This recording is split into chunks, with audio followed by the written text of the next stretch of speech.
ఆమె ఎంతో ఉత్సాహంతో చారుమతి మొదలగు స్త్రీలందరూ కూడా పూజకు ఉపక్రమించారు.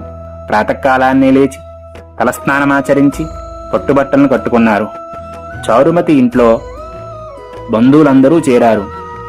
అక్కడ ఒక ప్రదేశంలో గోమయంతో అలికి ఒక మండపాన్ని ఏర్పరిచారు. దానిమీద ఒక ఆసనం వేసి ఆ ఆసనంపై కొత్త బియ్యాన్ని పోసి మామిడాకుల అలంకారాలతో కలశాన్ని ఏర్పరిచారు. అందులో వరలక్ష్మీదేవి ఆవాహన చేసి చారుమతి మొదలగు స్త్రీలంతా కూడా ఎంతో భక్తి శ్రద్ధలతో పూజ చేశారు.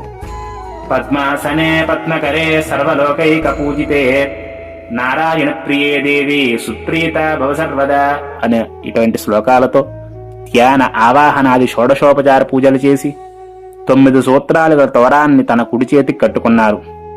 వరలక్ష్మీదేవికి అనేక రకాలైన మధుర పదార్థాలు పిండి